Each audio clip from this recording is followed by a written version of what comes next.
Nos últimos tempos, não faltaram desafios para o Rio Grande. Agora, o desafio é outro: construir o futuro. Um futuro que tem crescimento, mas de forma sustentável, que tem produção e preservação, que tem novas oportunidades para todos. A escolha é nossa. Por isso, a Assembleia Legislativa vai buscar soluções para o desenvolvimento do Estado com o Pacto RS 25, porque o crescimento sustentável é agora.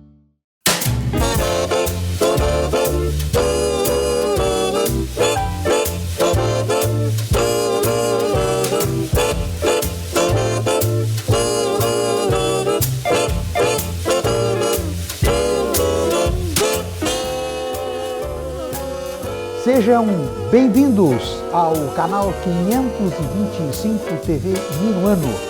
Sejam bem-vindas ao programa resumindo o modo direto de tratar assuntos de interesse público. Exemplos: Trump recuou nas tarifas impostas a 31 de julho. O Brasil não demorou demais para começar a conversar. O que aconteceu? Houve medo? Preconceito ideológico com o capitalismo? Amadorismo? E quem vai pagar o prejuízo dos empresários? O orçamento federal prevê 255 bilhões de reais em emendas parlamentares. É um recorde mundial. Há 7.452 emendas protocoladas. É ou não é um grande negócio entre o Congresso Nacional e o Executivo que concede o favor? Quem tomará a iniciativa de propor mais uma vez a mudança na forma de escolha de ministros do Supremo Tribunal Federal? Qual será o legado da Conferência sobre Mudanças do Clima? Ficará marcada só como a Conferência do Fogo? Após muitos anos, depois de idas e vindas, o Cais Mauá, em Porto Alegre, segue sem assinatura do contrato de concessão. Qual é o mistério? E Porto Alegre trata menos da metade do esgoto. Dá para admitir o absurdo? Viaduto da Borges de Medeiros está com as suas obras no nível de 44% mais cara. Quem explica? 21 de novembro é o Dia Mundial da Saudação, um hábito esquecido por muitos. Participam hoje o jornalista Nelson Burto, correspondente da TV Minuano no exterior, e o comentarista Tito Vieiro, economista, advogado e contador. Mas antes das participações, a opinião do programa.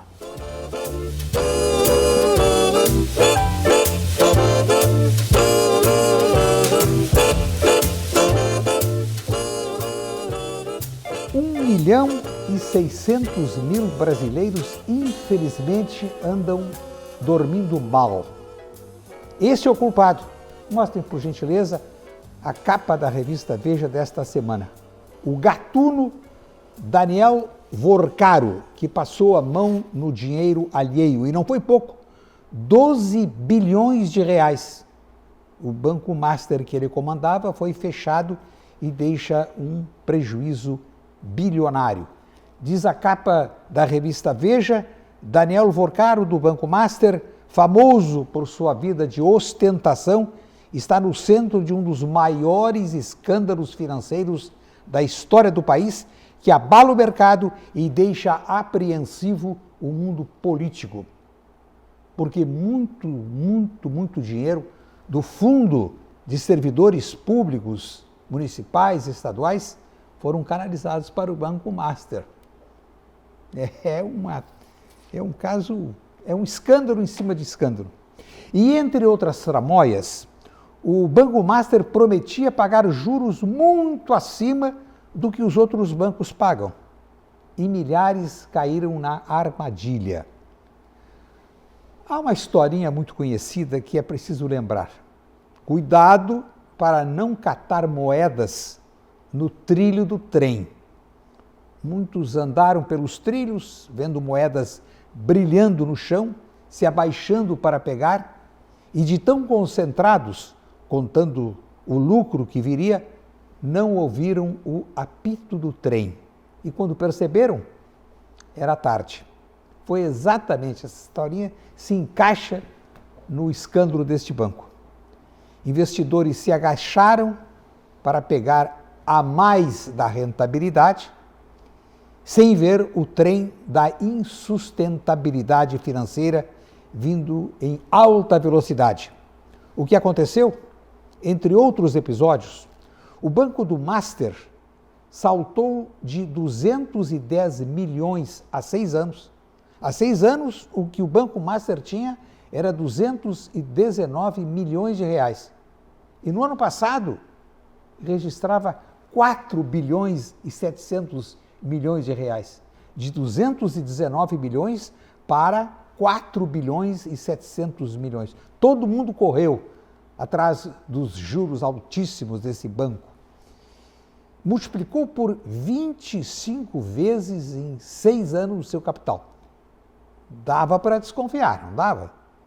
Pois o banco pagava taxas absurdas na captação e tentava compensar comprando, veja um absurdo, ativos podres, como precatórios depreciados, carteiras de crédito duvidosas, empresas em dificuldades.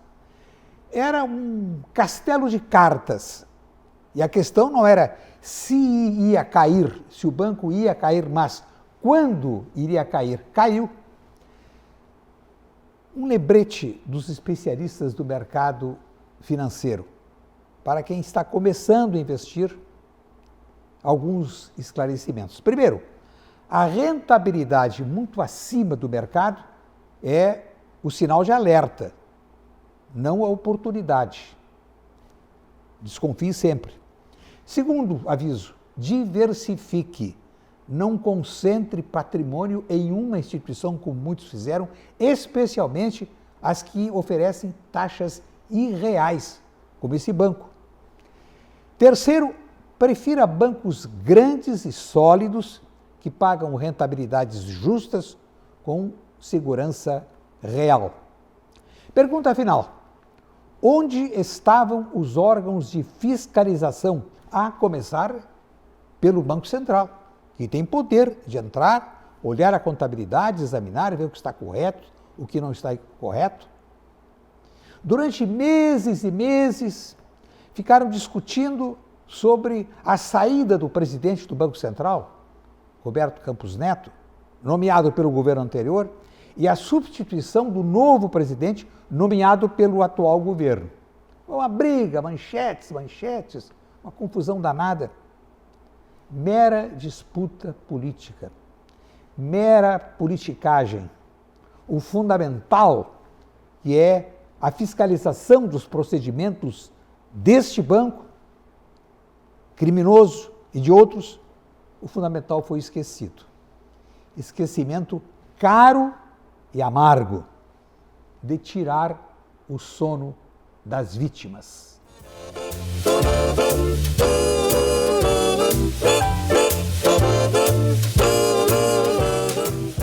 Voltemos no tempo. A 21 de novembro de 1877, Thomas Edison anunciou sua invenção do fonógrafo, uma máquina de gravar e tocar som. Também, a 21 de novembro de 1986, foi decretado o Plano Cruzado II, um pacote de medidas econômicas lançado no governo Sarney para ajustar a economia brasileira após o Plano Cruzado. O plano buscava combater a inflação com descongelamento de preços, aumento de tarifas públicas e reajuste de salários, o que gerou revolta popular e uma inflação reprimida. E o Plano Cruzado II, registra a história, não teve nenhuma efetividade.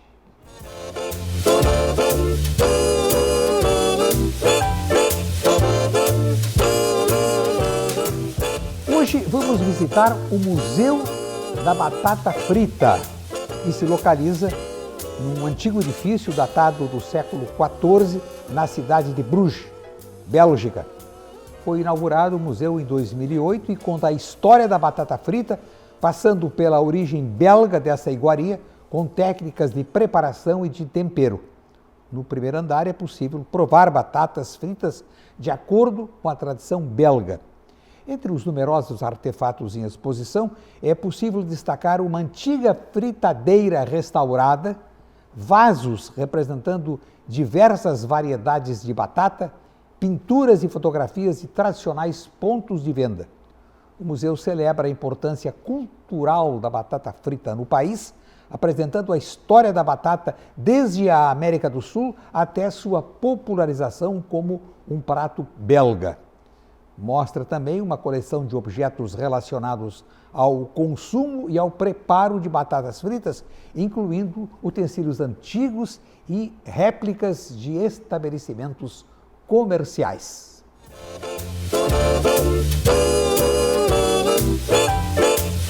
Quem disse isso? A riqueza não semeia num solo abalado por terremotos políticos. Quem disse isso? Rui Barbosa, que viveu de 1849 a 1923. Foi político, jurista, advogado, diplomata, escritor, jornalista, tradutor e orador. Um dos intelectuais mais conhecidos do seu tempo. E 21 de novembro é o Dia Mundial da Saudação, comemorado em 180 países. O objetivo é celebrar a importância de uma saudação, sobretudo na preservação da paz.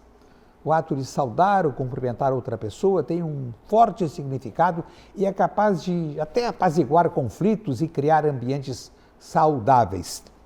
A 21 de novembro, todas as pessoas que gostariam de participar são encorajadas a saudar pelo menos 10 pessoas. Além disso, muitos aproveitam para enviar mensagens para líderes mundiais, encorajando-os a utilizar medidas pacíficas para a solução de conflitos. O Dia Mundial da Saudação foi criado em 1973 por Brian e Michael McCormack, como uma resposta ao conflito entre o Egito e Israel. A TV Minuano tem correspondente no Oriente Médio, o jornalista Nelson Burt.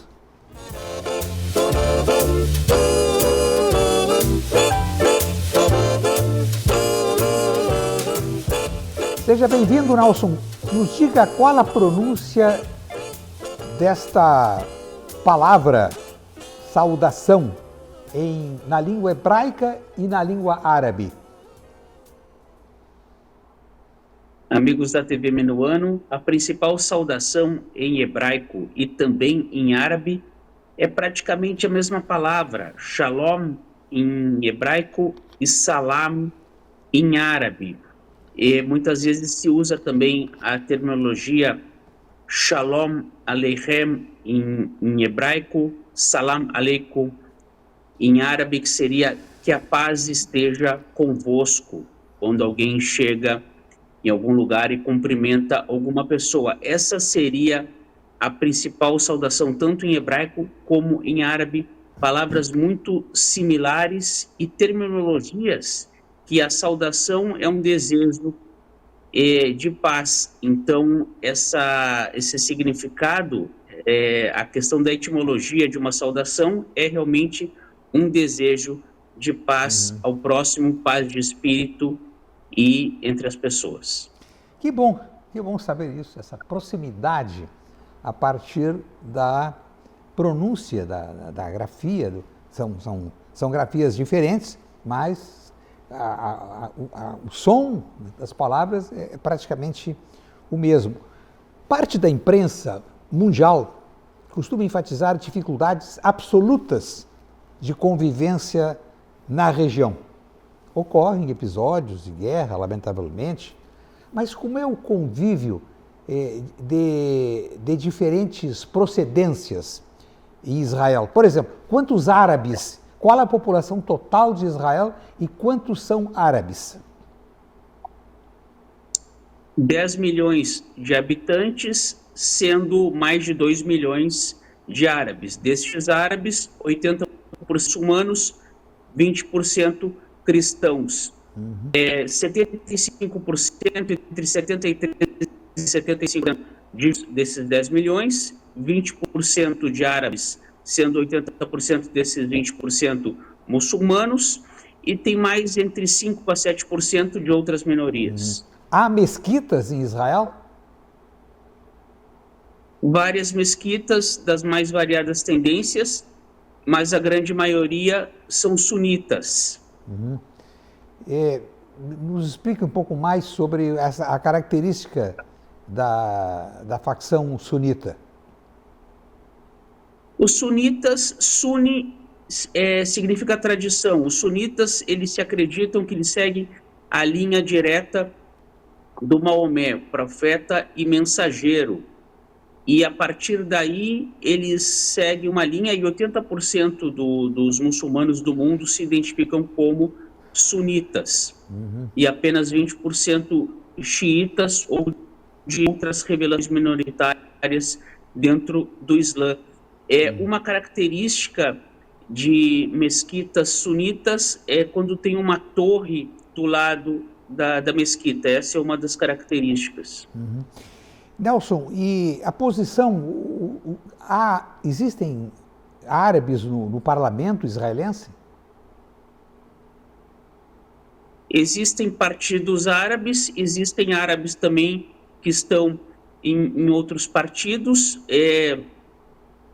A representação hoje do que seria a lista árabe dá mais ou menos por volta de 10% a 12% do parlamento, e a cada eleição, às vezes chega a 20% do parlamento, às vezes chega a 15% do parlamento, depende da eleição. O sistema eleitoral em Israel é parlamentarista proporcional em lista, ou seja, a pessoa não vota nominalmente, a pessoa vota num partido ou numa coligação, e proporcionalmente vão elegendo o número de cadeiras num total de 120.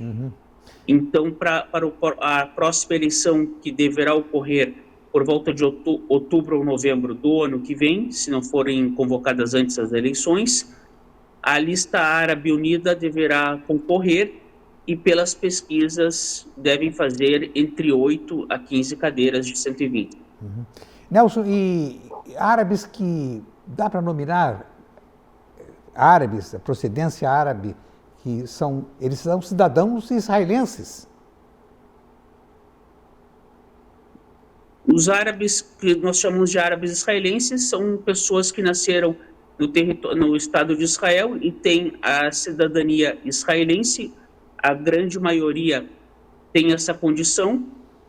Existem pessoas que estão fora do território israelense ou em territórios de disputa que não quiseram ter a cidadania israelense e não tiveram, mas todo mundo que quis até um determinado momento tem, e a partir daí, mas mesmo as pessoas que não têm a cidadania porque não quiseram ter por motivos políticos e ideológicos, essas pessoas são residentes permanentes das localidades que estão. Na grande maioria, são palestinos que vivem na área de Jerusalém Oriental. Então, a partir daí, como residentes permanentes, eles votam na cidade onde eles moram, mas quem é cidadão tem todos os direitos, e os residentes permanentes também. Eles trabalham, eles estudam, eles fazem faculdade, eles têm todos os direitos e deveres de qualquer outro cidadão. Perfeito. Inclusive, na Universidade de Haifa, a reitora é uma doutora em Química que se tornou reitora o ano passado. Nós temos, nas mais variadas áreas, como chegamos a ter ministros no governo israelense, tivemos juízes na Suprema Corte, chamamos de ferradura, na Suprema Corte do país, dentre as mais variadas áreas, também na área da medicina. Não há nenhuma restrição quanto a isso, pelo contrário. Nelson, aqui no Brasil está se encerrando a Conferência Mundial sobre Mudanças do Clima. Claro que a questão da água entra na pauta, entrou e deve constar do documento conclusivo. Mas li no site do qual tu és editor, israeldefato.com, o endereço, que a Jordânia está em tratativas com Israel com vistas à garantia do fornecimento de água. Nos traga mais detalhes, por favor. Em 2021, houve um acordo triangular entre Israel, Jordânia e Emirados Árabes. Israel e Jordânia, países vizinhos, já têm o Tratado de Paz desde 94. Em 2020, através do chamado Acordos de Abraão, patrocinado pelos Estados Unidos, houve uma normalização de relações diplomáticas entre Israel, Emirados Árabes e Israel e Bahrein. A partir daí, em 2021, um acordo de prosperidade entre Israel, Jordânia e Emirados Árabes para que Israel vendesse água dessalinizada do mar para a Jordânia, por volta de 600 mil metros cúbicos de água, e, em troca, Israel compraria energia elétrica de uma usina dos Emirados Árabes na Jordânia. Mas, com a guerra, a partir de 2023, entre Israel e Hamas, esse acordo ficou suspenso através de uma atitude do rei Abdullah II da Jordânia, e agora este acordo está sendo retomado. Há um interesse da Jordânia por causa de uma seca na região, além da questão árida, que se tem aqui na região.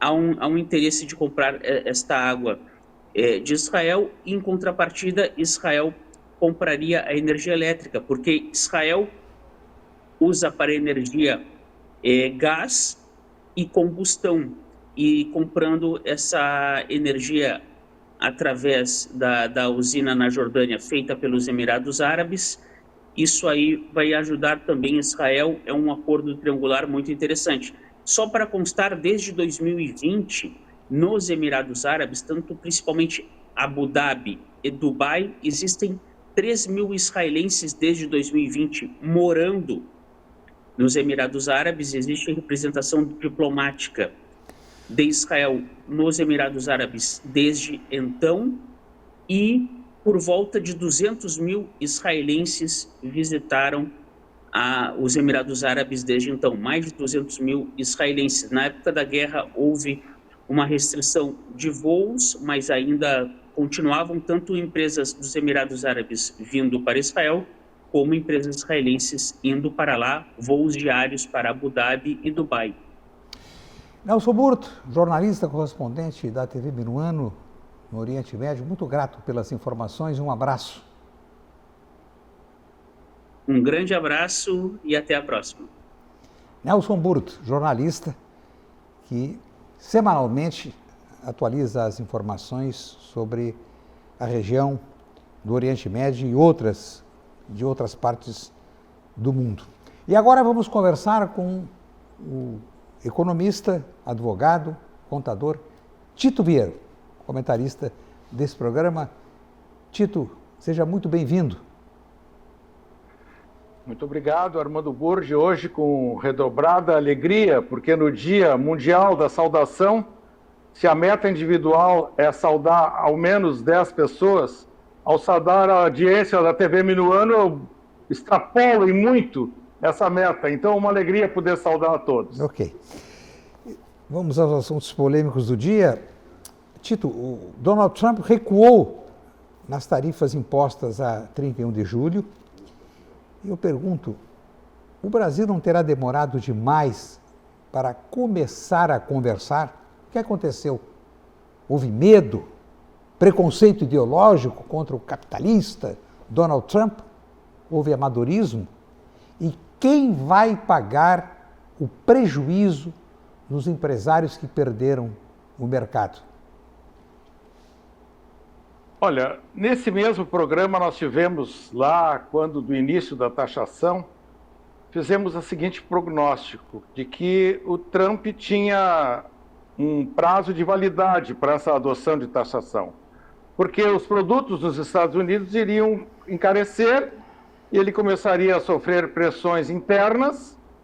Então, esse procedimento agora eu não chamaria de recuo, eu chamaria de antecipação conforme o projeto dele, porque ele também teve além da oposição interna nos Estados Unidos, a questão eleitoral. Nas últimas eleições municipais e estaduais, os republicanos perderam em Nova York, perderam em estados onde os republicanos sempre venciam e acendeu o sinal de alerta. É claro que houve a participação do Brasil. Agora, tu perguntas sobre o atraso do Brasil entrar em campo. Também é uma série de componentes. O preconceito ideológico, sem dúvida, o presidente Lula ficou meio de refém. Ele tinha que atender aos reclamos da sua turma, que anti-americana. Então ele teve que fazer um período de falar mal do Trump e faturou um pouco em cima podendo fazer o discurso da soberania. Esse discurso da soberania rendeu ao presidente uma melhoria no conceito, na opinião pública, feita por algumas estatísticas. Mas a verdade acaba sempre prevalecendo. Então agora, graças a Deus, houve a retomada e, como sempre, quem pagou a conta? O produtor, o industrialista, aqueles que o atual governo chama de fascistas. Tito, o orçamento federal no Brasil prevê 255 bilhões de reais em emendas parlamentares. É um recorde mundial. Há 7.452 emendas protocoladas. É dinheiro do Executivo concedido a cada um dos senadores e deputados federais. Isso aí é ou não é um grande negócio entre o Congresso Nacional e o Executivo brasileiro, considerando que, por exemplo, na Austrália e no Canadá, quem determina o orçamento é apenas o Executivo. Os parlamentares, o Legislativo, fazem a supervisão dos gastos. Mas, nesses dois países de primeiro mundo, não se repassa para os parlamentares para que faça a distribuição a seu bel prazer.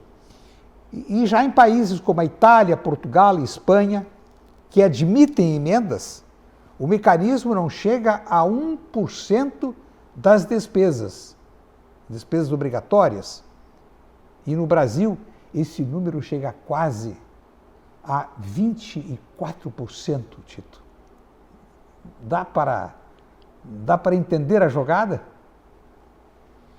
Dá para entender, infelizmente. O Instituto da Emenda, até que não é teoricamente tão ruim, teoricamente, ele proporciona uma participação do Legislativo na distribuição de alguns recursos.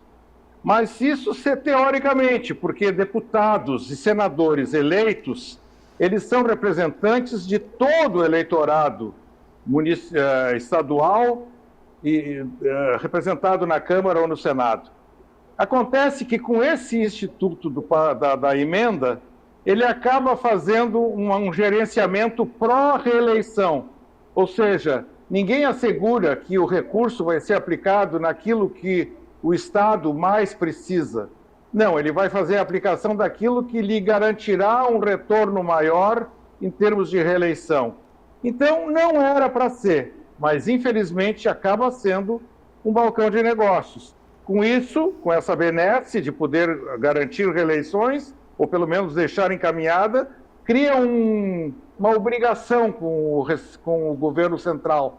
E aí as coisas e as convicções e os anseios de quem votou fiquem provavelmente secundarizados. E estabelece uma circunstância de dependência.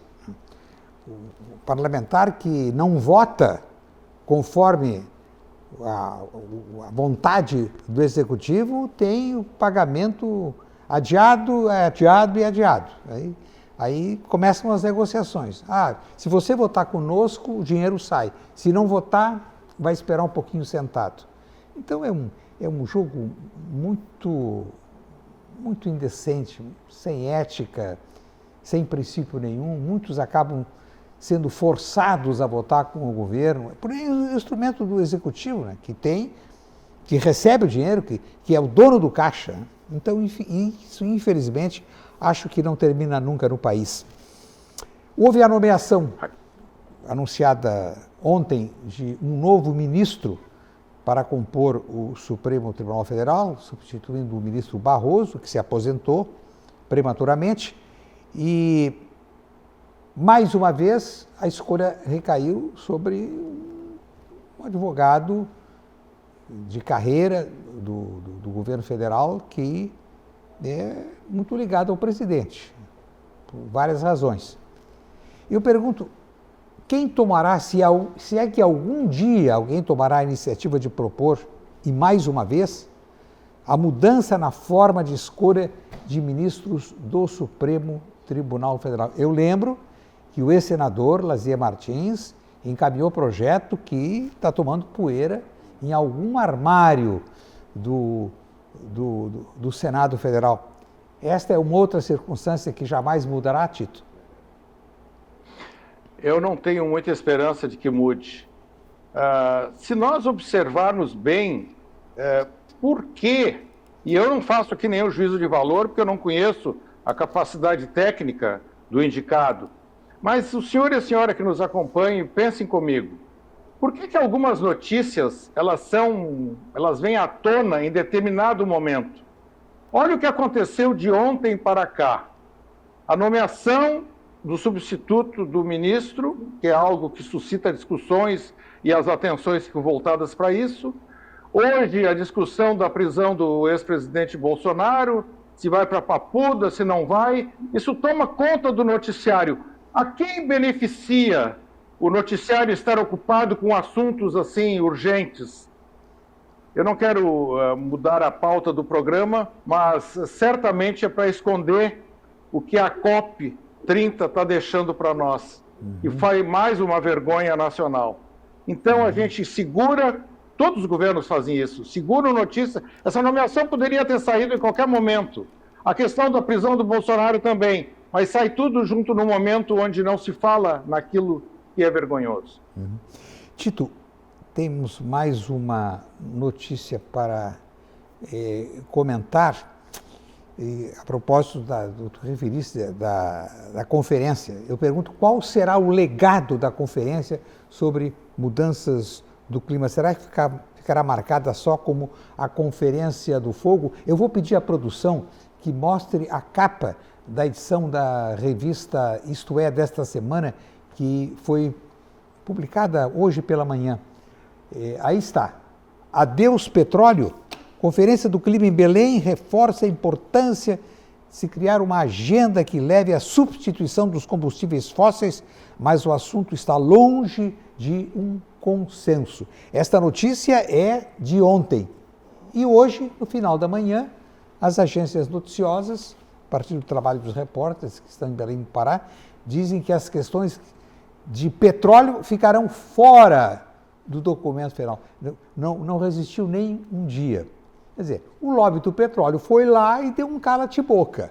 E o problema vai continuar sem nenhuma perspectiva de que haja uma redução de busca de energias alternativas com mais intensidade. É ou não é um absurdo, Tito?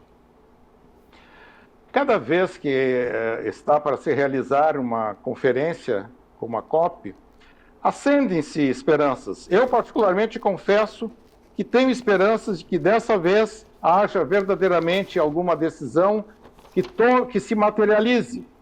É importante essa discussão do clima cada vez mais, muito importante. Só que quando as metas, não só da COP, mas todas, em qualquer aspecto, quando as metas são muito elevadas, quando não se alcança isso, gera uma frustração. Então a COP nos apresentou vários quadros que geram frustração. Essas metas, por exemplo, do petróleo, que agora está ilustrado, é uma tristeza. Todo mundo esperando que haja algum avanço nessa questão, que todos nós sabemos é importantíssimo e fundamental para o futuro do planeta, morre na casca. Outras questões, como aquela declaração do chanceler alemão, a falta de estrutura, várias vergonhas. Isso, então, tudo, por mais bem intencionado que estivesse o nosso governo e aqueles que participaram, não resolve. Para começar, a participação. Os grandes poluidores do mundo não estavam presentes. Então, virou verdadeiramente e, infelizmente, Mais um Converscote. Bom, esta é a 30ª conferência. Se não resolveram nas 29 anteriores, não estão resolvendo na 30ª, mas já projetam para o próximo ano a 31ª conferência sobre mudanças do clima. A Áustria surgiu como pré-candidata e a Turquia, mas a Áustria resolveu tirar o seu nome da lista e vai se realizar na Turquia. Então a primeira expectativa, vai ser em Ankara. Não vai ser em Ankara, disse o governo. Não vai ser. Vai ser na cidade, a segunda cidade mais populosa, também não. Vai ser numa praia. Vai ser numa praia. Quer dizer, estes eventos, como já aconteceu no Egito, Sharm el-Sheikh, em outros eventos, acontecem em lugares turísticos, porque a grande maioria vai para lá com alguns documentos para discutir teoricamente. Não avançam absolutamente nada, mas não deixa... Olha, dizem que essa praia, onde vai se realizar a 30ª, é um paraíso. É o que eles buscam, o que eles procuram. Então, uma conferência na qual, Tito, eu vou discordar, vou dizer, esperança. Não tem esperança nenhuma. Foi uma esculhambação, continua sendo uma esculhambação, uma fatalidade de um incêndio, cuja notícia percorreu o mundo inteiro. Pavilhões feitos com pressa, a escolha de uma empresa da Europa para trabalhar a infraestrutura, mais de 400 milhões de reais, quem vai prestar contas e quem vai fiscalizar? Devia estar lá o Tribunal de Contas da União. Isso é dinheiro público, é dinheiro que sai do nosso bolso. Quem vai fiscalizar a aplicação de 4 bilhões e 600 milhões, o custo, pelo menos dizem até agora, o custo que pode ainda aumentar. Então, faltou água nos banheiros, faltou ar-condicionado, um calor danado, faltou transporte, faltou quase tudo. E ainda para culminar, infelizmente, um incêndio, a notícia percorreu o mundo inteiro. Então, lamentavelmente é isso. Eu acho que eles tinham que parar um pouquinho de mentir para a população mundial, que sofre cada vez mais com secas e com enchentes. E nós aqui somos vítimas, fomos vítimas, e tomara que não se repita, mas nenhum ponto do mundo hoje está livre de um evento, uma força cada vez maior, que ou detona a safra, a produção de alimentos, pela seca ou pelas enchentes, e gera fome, sobretudo dos países pobres. O documento ainda não saiu, talvez saia um parágrafo, vamos criar um fundo para suprir as necessidades dos países pobres. Quer dizer, nós estamos matando a produção, estamos matando a população em consequência de secas e enchentes, mas nós vamos dar um dinheirinho para vocês, como se a vida pudesse ser comprada. É uma permuta. E são mentirosos, são canalhas, porque não pinga nada no cofre da ONU para tal criação de um tal de fundo que nem se sabe como vai ser gerido, como vai ser aplicado. É uma mentira em cima da outra, Tito. Talvez haja explicação para esse cenário onde se realizam essas convenções. É uma visão parasíaca. Como essas pessoas estão brincando com o futuro dos habitantes da Terra, talvez seja a única visão paradisíaca que eles poderão ter, porque verdadeiramente o inferno não foi feito para os cachorros. Olha, eu tive a oportunidade de conhecer a praia de Sharm el-Sheikh, no sul do deserto de Sinai. É uma praia maravilhosa. A água aqui e se enxerga os peixinhos lá embaixo. Só em algumas praias do Nordeste que é essa condição. Mas o que eles fazem é turismo e negócio. O setor turístico do país contemplado com a realização do evento é turismo. Vão lá os técnicos supridos com diárias dos governos, fazem turismo sem botar a mão no bolso. Deve ser uma maravilha, né?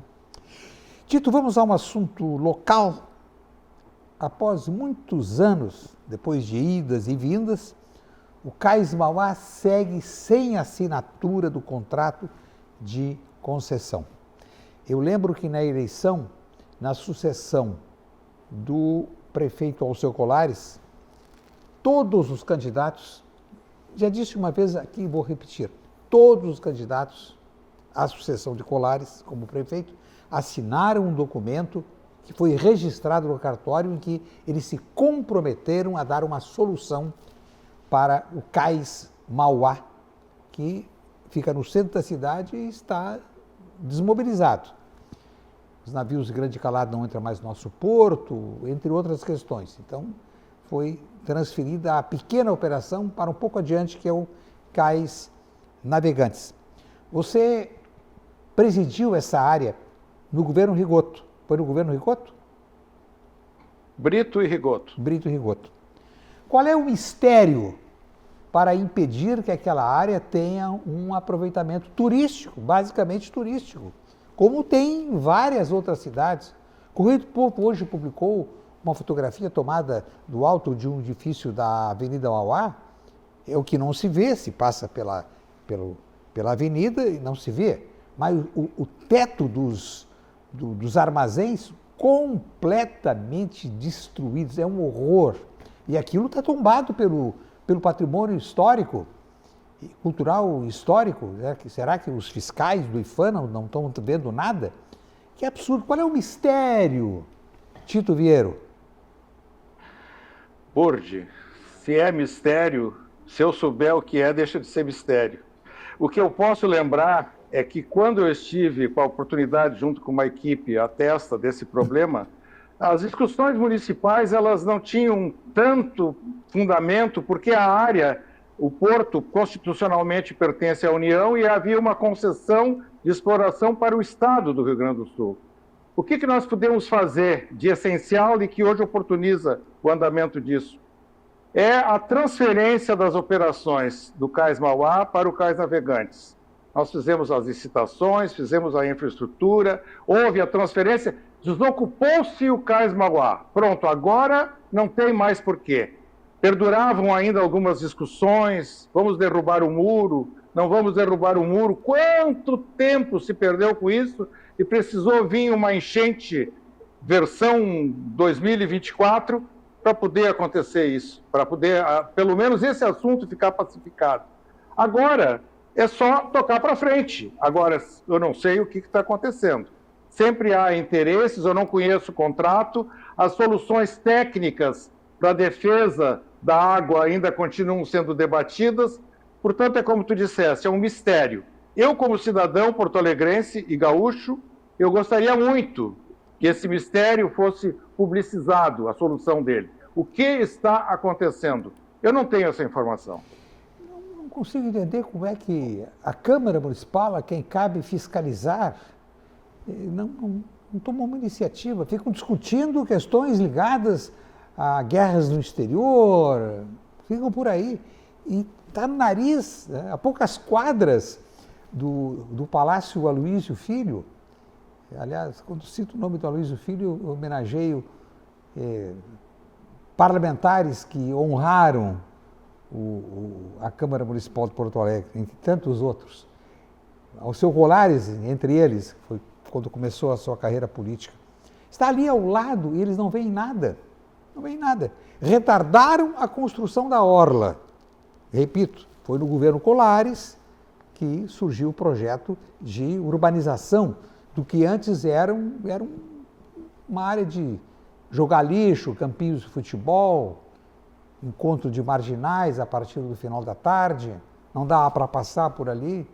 Quantos anos a cidade demorou para transformar aquela área abandonada num modelo que hoje é aplaudido por porto-alegrenses que usufruem dos benefícios ali criados, área para caminhada, para corrida, para a prática de esportes, para ver um dos mais belos, o mais belo pôr do sol do mundo.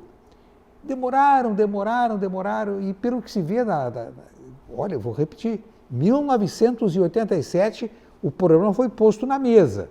Nós temos um cais que não será mais utilizado, a não ser por baratas e ratos, né? Como tem acontecido. E não encontram a solução. Porque é da União, o Estado deve entregar, porque depende da ANTAC, que é a agência nacional, e aí tem uma interferência do município. Eles gostam de complicar. Solução nenhuma. Que tristeza Que tristeza. Será que a Orla não convenceu os tecnocratas e os que têm o dever de zelar pela cidade através da conquista do mandato? É o absurdo dos absurdos. Não sei quanto tempo mais nós vamos esperar, Tito, para que aquela área seja encaminhada. E olha que nós temos uma pequena demonstração ali na ponta com o cais embarcadeiro. Imagina aquela área toda tomada por restaurantes e áreas de lazer. Seria um marco temporal na história de Porto Alegre, na história turística de Porto Alegre. Então, eu não consigo entender. Tomara que alguém nos venha dar essas luzes para dissipar um pouco as trevas que pairam sobre esse assunto. São as trevas, lamentavelmente. E no decorrer da última campanha, para a escolha do novo chefe da prefeitura, foi assim, voo de pássaro, né? Citaram e não citaram, os candidatos não apresentaram absolutamente nenhuma proposta. Bom, o que justifica o recorde nacional de abstenção. Porque abstenção, que absurdo. É porque sequer propuseram soluções para os problemas evidentes que estão aí há anos e anos e anos. Outro problema que está aí há anos e anos e anos é a questão do tratamento do esgoto. Menos da metade, Porto Alegre trata menos da metade do seu esgoto, Tito. É uma matéria destacada hoje na página 12 do Correio do Povo. Mais uma vez, dá para admitir esse absurdo, Tito?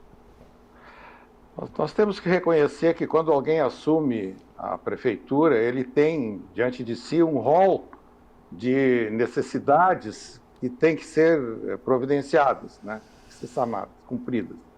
Mas o saneamento, ele é fundamental. Agora vem aquela velha história, né? Nós temos obras e obras. Tem obras em que dá para fazer fotografias, vídeos, visibilidade, aplauso e interesses. E há obras que são aquelas enterradas, aquelas que ninguém se vê. E aí entra o senso público. O que me preocupa, eu reconheço o esforço da gestão atual e as anteriores de Porto Alegre, mas o fato é que parece que nos últimos anos diminuiu o percentual de tratamento de esgoto de Porto Alegre. Então se afastou ainda mais das metas estabelecidas pelo marco de saneamento que está estabelecido no Brasil para 2033, onde querem ter 99% pessoas com água e esgoto. Então, é preocupante. O que aconteceu que regrediu? Nós podemos, nessa área, fazer avanços pequenos, funções orçamentárias, de recurso, a própria enchente, várias coisas, mas pequenos avanços. Agora, regredir é preocupante. Eu não vi nenhuma ação. Olha, eu acompanho o noticiário, e não só o noticiário, eu como jornalista acompanho indo aos locais, perguntando, conheço as fontes, não fizeram absolutamente nada. Não fizeram nada. E a enchente, com a devastação que nós sofremos, é mais uma prova de que há despreparo. Não cuidam do esgoto. Aliás, eu acho que a última tentativa foi na gestão José Fogaça. Conseguiram dinheiro externo, endividou, mas é uma obra necessária, nós não temos recursos para, com orçamento, resolver uma questão que é cara. O tratamento de esgoto é caro aqui e caro em qualquer parte do mundo. E desde então, grandes anúncios, e aí na gestão seguinte foi tudo água abaixo, não se vê mais nada. Que tristeza. E olha, Tito, que saneamento básico é tido tecnicamente como um dos grandes investimentos de retorno, porque as pessoas moram à beira de esgotos abertos, têm problema de saúde, então tem alguns dados estatísticos que dizem que a cada real aplicado em saneamento básico tem R$4 de retorno da saúde. Então, não é dinheiro enterrado, não. É um investimento que, além de causar o bem-estar da população, também a questão da saúde. Tito, a lentidão é uma característica da atual gestão, que está no segundo mandato. E uma outra notícia, publicada hoje, sobre o viaduto da Avenida Borges de Medeiros. A obra está 44% mais cara, porque ela não foi concluída no prazo previsto, renovação de mais um contrato e mais um aditamento e mais um detalhe, 44% mais cara do que a previsão inicial, e ela não tem data para terminar. Isso aí vai dobrar o preço? Mas que absurdo! Que Câmara é essa que não controla? Que executivo é esse que se caracteriza pela lentidão? Há quantos anos estão reformando o centro da cidade? A impressão que me dá é que eles querem transmitir à população que eles estão trabalhando. Então tem que desviar aqui, desviar ali.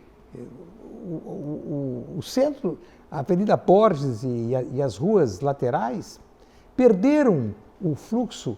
A população nem quer mais ir. O centro hoje é um centro completamente diferente. Não, home office. Não, mas o centro é centro em qualquer parte do mundo, de qualquer cidade do mundo. Porto Alegre tornou-se quase que um deserto, medo até de andar por algumas ruas durante o dia. Por quê? Porque é obra, e obras intermináveis. E algumas que foram concluídas estão sendo reformadas porque tiveram problemas. E um silêncio absoluto. Que tristeza desse período que nós estamos vivendo, Tito. É verdade. Eu não conheço o contrato, as circunstâncias. Eu sei que houve realmente a enchente que causou alguma paralisação, mas nós sabemos que quando há eventos como a enchente que causam a paralisação, na retomada se providencia uma aceleração das obras, né? É normal isso. Agora, o que me surpreende, e isso como cidadão eu expresso aqui diante de toda a audiência, é que também isso tem que haver um esclarecimento público. O que está acontecendo? Não, há uma vagareza, não digo quase inerte, porque eu não conheço o ritmo das obras, não sei, mas o resultado eu vislumbro. Então tem que haver uma explicação. O cidadão que paga imposto, aquele que está sendo prejudicado no seu ir e vir por causa das obras que são necessárias, mas enfim, ele tem que saber o que está acontecendo. E é um silêncio profundo, a menina dormiu. Tito, uma questão das enchentes e tal, prejudicaram em algumas regiões, mas eu não tomei conhecimento de que o viaduto da Borges tenha sido atingido por enchente. Então, aqueles tapumes... Os insumos não chegavam lá, os insumos. Eu que vou à sede da Associação Rio Grandense de Imprensa, saindo da Fernando Machado, aquilo ali, a buraqueira, aquela escadaria, uma obra interminável, não tem motivo, não tem razão, só a incompetência, o desleixo, o descuido, falta de fiscalização. Não é possível que a população seja tão penalizada andando por um centro. As calçadas, então, nem... Vamos deixar para uma outra oportunidade de falar das calçadas, porque é uma buraqueira interminável. Tudo isso muito triste, numa cidade que se chama Porto Alegre. Não tem nada de alegre na atual gestão, infelizmente, Tito. Estamos chegando ao final do programa. Agradeço por sua participação como comentarista permanente desse programa, por suas opiniões sempre tão firmes. Podemos discordar de algumas coisas, mas a discordância faz parte. Muito obrigado, Tito. Um grande abraço. Eu que agradeço. Um abraço a todos que nos acompanharam. Muito obrigado a Tito Vieiro, comentarista desse programa. Muito obrigado ao jornalista Nelson Burr, que participou do início do programa, correspondente da TV Minuano no exterior. E agradeço em especial a todos os que nos acompanharam. Um grande abraço e até o nosso próximo encontro.